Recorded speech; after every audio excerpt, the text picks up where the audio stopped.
What if you moved into a new house, and someone was already living there, watching you from the dark? They said no one stayed more than a week at 43 Redwood Lane. Not after what happened to the girl who lived there last Halloween. When the Holloway family arrived, the neighborhood felt wrong. Too quiet, too still. The kind of silence that listens back. The windows of the old Victorian house gleamed under the fading light. Tall, narrow, and strangely human, as if the house itself was waiting for them. Linda tried to smile as she stepped inside. Oh, it felt good seeing Emily run around again, laughing after months of therapy and tears.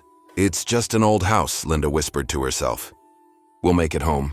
Ha ha ha. Maybe she even believed it. By evening, things looked normal. Mark was fixing the lights, Linda unpacking boxes, Emily drawing by the window. The warm yellow light made the place almost beautiful. Then Emily said very softly, "Mom, he's waving again."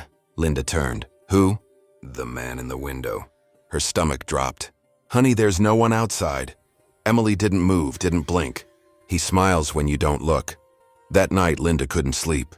The wind clawed at the walls, and every creak felt closer than the last. At 2:47 a.m., she woke to a sound. Tap, tap, tap. It came from the hallway. Then again, louder. Tap, tap, tap. "Mark," she whispered, shaking him. He groaned. "It's probably the pipes." But before she could reply, a child's giggle echoed upstairs. "Emily?" Her heart stopped. She rushed up barefoot, breath shaking. The door to Emily's room was open. Curtains swaying through the window was closed. Emily sat in bed, staring at the window. He waved again, "Mommy." Linda turned her head slowly and saw it, reflected in the glass. A face behind her shoulder, white as chalk, smiling too wide, eyes like burnt holes. She screamed, grabbing Emily as the curtains burst open.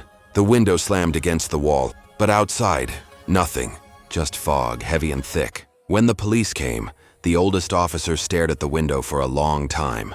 "You're not the first family to see him," he said quietly. Linda swallowed hard. "Who was he?" The officer hesitated. 10 years ago, a girl went missing here. Her mother told us a man kept waving from her window at night. We never found her. Later that morning, while unpacking Emily's things, Linda found something under her bed, a folded piece of paper. She opened it carefully. It was a drawing of their house. Every detail was there, the yard, the trees, the windows. At one window stood a tall black figure smiling, and below it, written in shaky handwriting, "He said I looked just like her." Linda's hand shook. The air felt colder. From outside came a soft sound, tap, tap, tap, against the glass. She looked up slowly. The window was fogged from the inside, and across that misty glass, a finger drew a smile. Linda froze. The smile drawn across the foggy glass looked fresh, wet, like someone had just traced it with their finger. Her pulse hammered. She whispered, "Mark, come here." Mark rushed upstairs, hair messy, flashlight trembling in his hand. "What happened now?" She pointed at the window. But the smile was gone. The glass was clean dry. Mark sighed. "You're tired, Lynn. It's just stress." But Linda's eyes stayed on the glass. Ha ha ha. For a second, she swore she heard it. That same low chuckle from outside. Next morning, Emily wouldn't eat. She sat quietly at the table, drawing again. Linda looked down and froze. The picture was of a man. Long arms, round head, no eyes. Just a wide grin. "He was outside again," Emily said softly. "He told me he likes our house." Oh, Linda forced a smile, trying not to shake. "Sweetheart, that's just your imagination." But deep down, she knew her daughter wasn't lying. That evening, Mark installed a small camera facing Emily's window. "See? Now if anyone comes near the house, we'll know." Linda nodded, pretending to feel safe.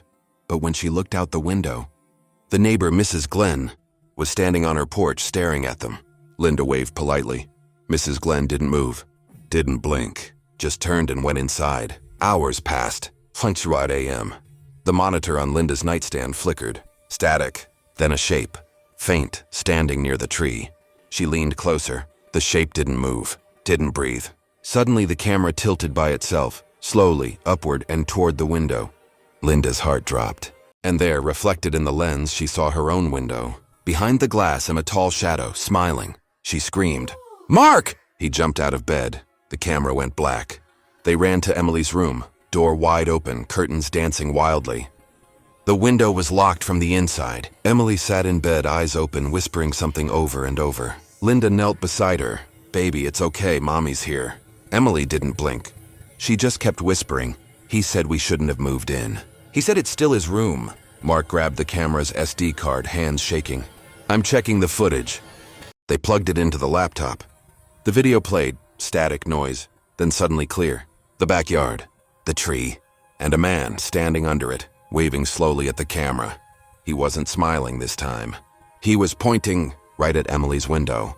The morning light didn't make the house feel any safer. Linda hadn't slept. Her eyes were swollen, her voice shaky. Mark replayed the footage again and again, hoping it was some kind of glitch, but every time the same thing, and the man under the tree, staring straight at the camera, pointing at Emily's window. Linda whispered, "Why is he pointing? What does he want?" Mark didn't answer. He just rubbed his forehead and muttered, "This is insane." The police arrived 2 hours later. Officer Raymond, the same old cop from last night, watched the footage quietly. His jaw tightened. "Where did you find this?" "From our camera," Mark said. "Look, whoever this is." The officer cut him off. "I've seen that face before." Linda frowned. "What do you mean?" Raymond looked toward the window, his voice lower now. "When I was a rookie, I came to this same house. There was a missing child case. A girl named Claire Myers. Emily, standing near the stairs, whispered, 'Claire.' The officer nodded. She was 8. She kept telling her mom a man waved from her window every night. A chill ran down Linda's spine. "Did you ever find her?" Raymond looked away. "We found her drawings, but not her." Mark forced a nervous laugh. "Ha ha ha. The kind people make when they're trying not to lose it. You're saying this is her ghost?" "Come on, man." Raymond's face hardened. "No, not a ghost. Someone who's been here before." Linda's heartbeat quickened. "But that was 10 years ago." Raymond glanced around the room. "Some things don't leave, Mrs. Holloway, they wait." Emily tugged Linda's hand. "Mom, I had a dream about her." "The girl." Linda knelt down, trying to smile. "It's okay, baby." Emily shook her head. She said the man doesn't like when people move his things. That evening, Raymond decided to check the basement. Dust everywhere, cobwebs hanging like curtains. He moved a few old boxes and stopped. Against the wall was something strange. Drawings, dozens of them, yellowed with age. Each one showed the same house, and the same tall man outside the window, waving. One of the papers had a date written in a child's shaky hand. October 31st, 1994. Raymond's flashlight flickered. For a second, he thought he saw movement, a shadow slipping past the corner. He turned sharply. "Who's there?" No answer, just the faint sound of laughter from upstairs. Light. Mocking. "Ha ha ha ha ha." Linda screamed from above. "Raymond! Come here, look at this." He rushed up the stairs, heart pounding. On Emily's wall, written in faint red chalk, were the words, "You shouldn't have opened the basement." Officer Raymond stood frozen at the wall. Those red chalk words, "You shouldn't have opened the basement," looked fresh. Too fresh. Mark whispered, "Someone's messing with us." But Linda knew better. Her voice broke. "Mark, no one else is here." Emily clung to her mother's leg. "He's angry," she whispered. "He told me." Linda's heart clenched. "Oh, baby, please don't." But she couldn't finish the sentence. Her voice was trembling too much. Raymond tightened his grip on the flashlight and went back down to the basement. Dust spiraled through the air as he moved the old shelves aside. Behind them, he found a section of the wall slightly cracked, like something had been sealed there. He knelt, scraping the plaster away. The beam of his flashlight shook over the spot. Beneath the faded paint, carved deep into the brick, were dozens of fingerprints, small ones, like a child's. "Ha ha ha ha." A faint laugh echoed through the basement, soft, drawn out, like it came from the walls themselves. "Linda!" Raymond shouted. "Get Emily out!" Before he could finish, his flashlight flickered and died. Upstairs, Linda heard footsteps running fast, too fast. She turned toward the stairs, but no one was there. The air grew heavy, suffocating. "Mark?" Her voice echoed back, but with an extra whisper at the end. "Mark?"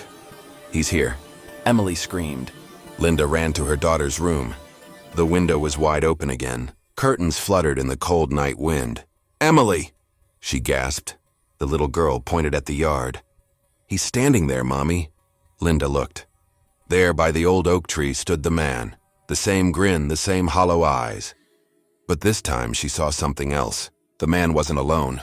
Behind him, half hidden in the fog, was a small figure, a girl in an old dress, barefoot, staring right at them. Her skin was pale, her eyes wide, unblinking. It was Claire. Raymond stumbled upstairs, his face pale. "I found—" He stopped when he saw the yard. "Oh, God!" The fog thickened, swallowing the figures until nothing remained. Then the lights went out. When morning came, the police found the house empty. No sign of the Holloways, just the camera still running, its red light blinking softly. The last frame showed the living room window, and in the reflection a small girl drawing something on the glass, a smile. "Ah," she giggled softly. He said, "We can stay now." To the end, the watcher in the window, they never moved out. He just made room.